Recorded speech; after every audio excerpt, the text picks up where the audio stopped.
It was the last regular season game, and Tad Boyle grabbed the PA mic and apologized to the entire crowd, which is not something head coaches ever do. I do remember Tad Boyle apologizing to his crowd for losing to Oregon State.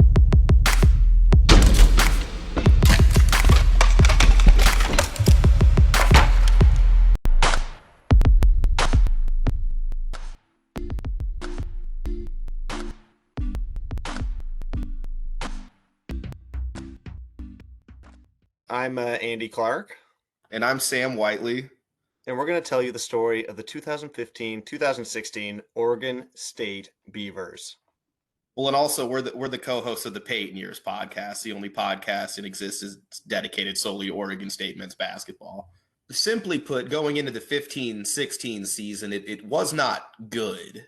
I think it's fair to say. Coming off just absolute terrible ending to the Craig Robinson years, which are coming off an absolute terrible ending to the Jay John years, just terrible after terrible after terrible, really since the early 90s. But I think there was also a level of optimism surrounding this year going into it that hadn't been there in quite some time, because the previous season, they really were one of the feel-good stories of college basketball, simply because they won more than 3 games.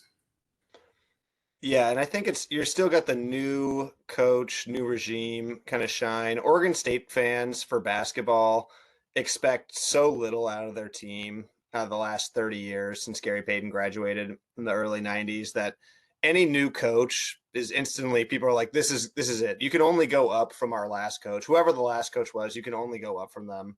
So I think Wayne Tinkle still has some shine on him. So people are excited because, like Sam said, they had a promising season before.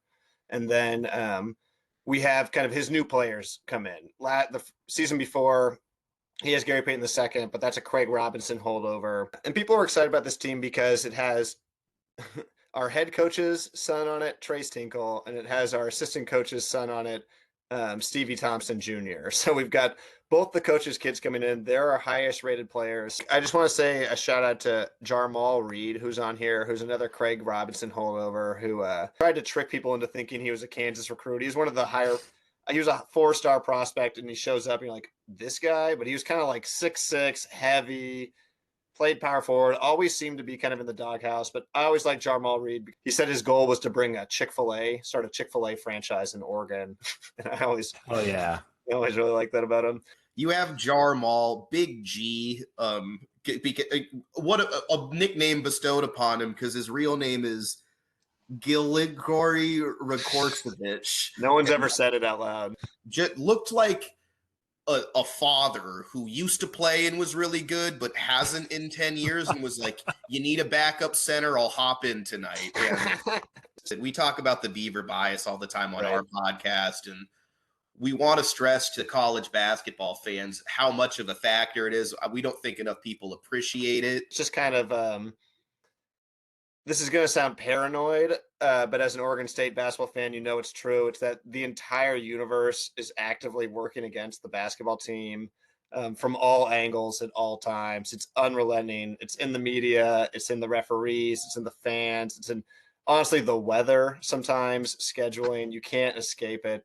But it did seem to impact this team a little bit less. I do not remember their exhibition game. We don't have to say a lot about it, but Bushnell, I will say that the season prior, and they would go on to win 17 games, but they lost their exhibition game to Western Oregon University, which is a Division II school. So I can tell you that while I don't remember a lot about this one, I can tell you I was thrilled with the result, that they won by 22 points. And they usually don't start off this well. And that's what I remember from this season, is they start off 4-0.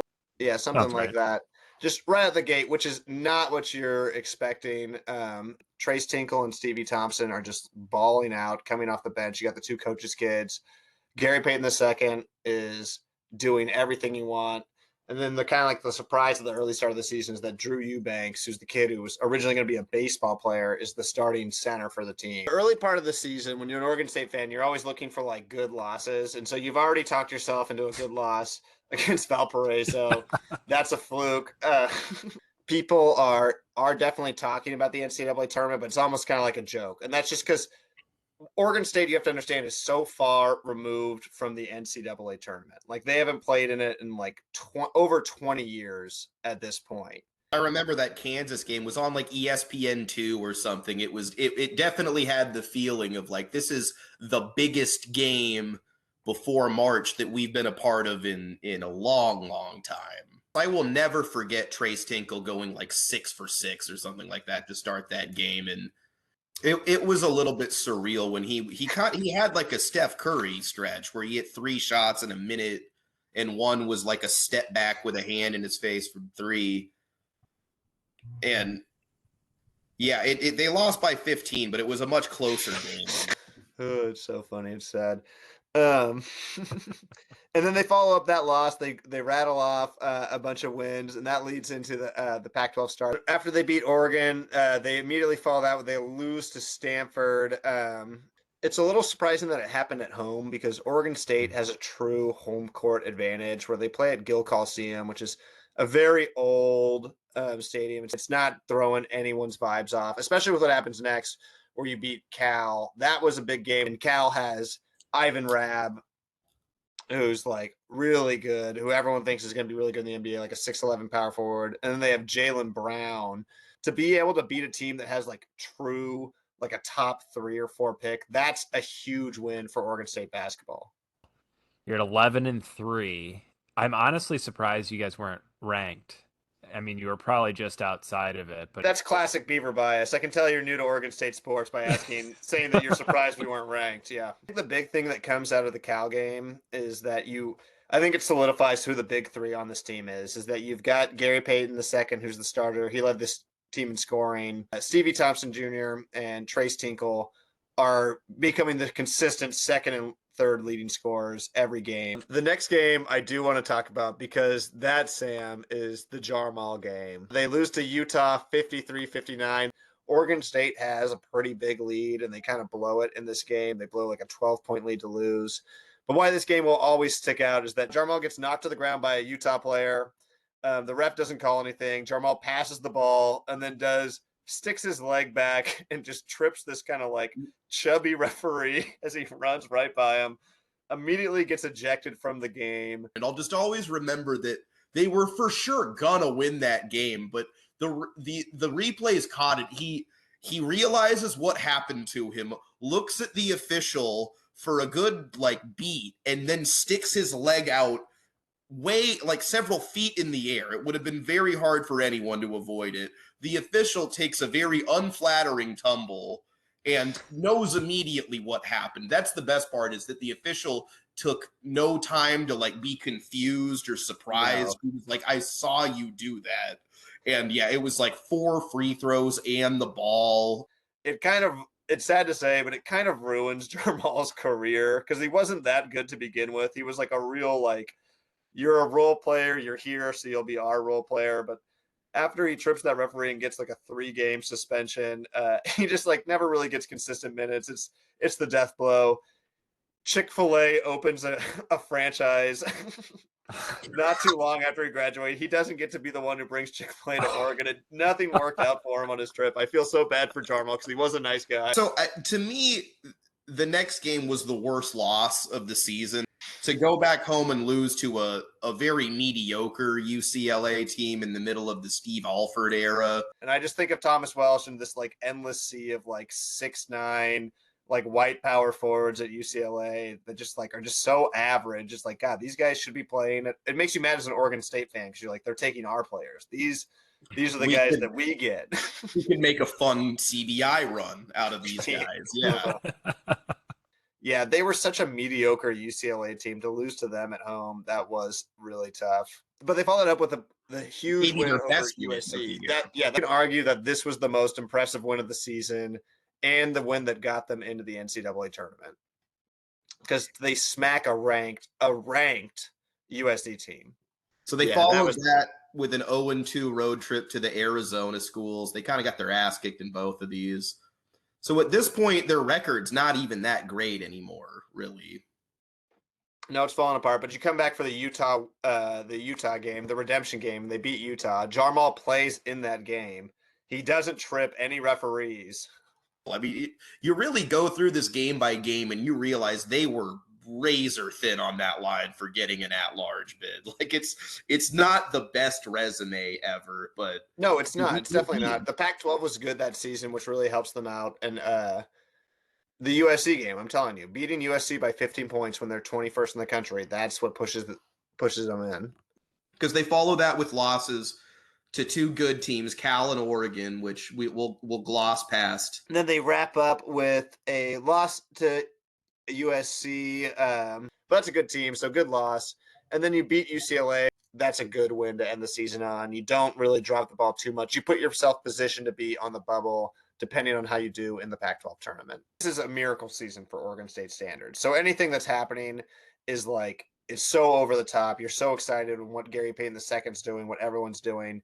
And then Trace Tinkle, who's poised to get an all-freshman team selection, breaks his foot, can't play anymore, breaks his left foot. It's in a practice. Losing Trace Tinkle is a huge blow to kind of your confidence in them, I guess, overall. Gary Payton II's lining up to maybe get the Pac-12 Player of the Year. He's leading Oregon State in points, rebounds, assists, and steals. No one's won Pac-12 Player of the Year since his dad, so you're looking at that. Maybe that's another milestone or full circle moment to have. And spoiler alert, he did not because of Beaver Bias, but he was clearly the best player in the conference that year. Well, now we're in the Pac-12 tournament, and mostly what I remember about that Arizona State game is that they could have lost, but PJ Bruce started balling out and providing that offense that they were missing from Tinkle. So that was big, and then they lost to Cal again. And I remember being very pissed about that game, but also we were in such rarefied air at this point that I was like not okay with it, but like it made sense to me. Like this would be insane if they could beat this Cal team again. And it left us in this horrible purgatory of like, well, we have to wait till selection Sunday now, which I had never in my almost 26 years to that point of living had never experienced. But yeah, jumped out of my chair. Like I was shocked they were a 7 seed. I'll always remember that I was like, it won't be this one because they're not going to be a 7 seed. No, getting the 7 seed blew my mind. It was like, there's no way. And I was telling people, like, I can see like a 12 seed. I can see anywhere from like 10 to 13. And then classic Beaver Bias situation, you get a 10 seed VCU who was just drastically underseeded. Like I remember seeing the matchup and getting mad that VCU was the 10 seed that we were playing.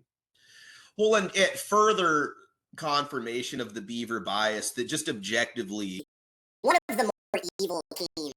First of all, they got really annoying Shaka. They became this like overly hyped thing where Shaka's not that good of a coach.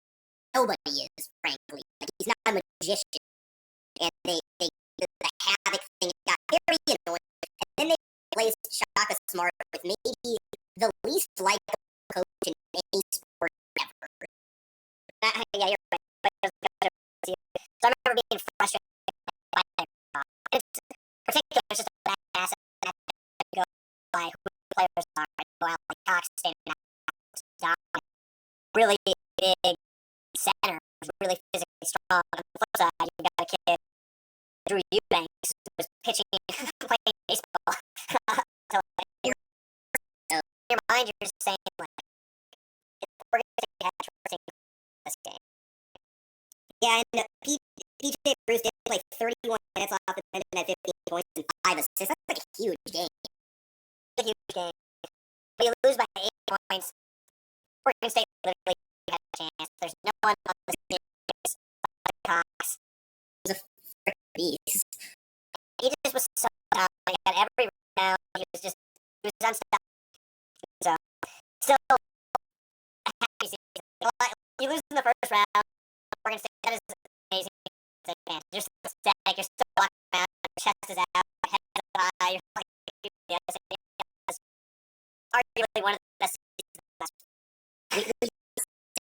how it felt. First, just a full effect at this point. That's why I try to breaks his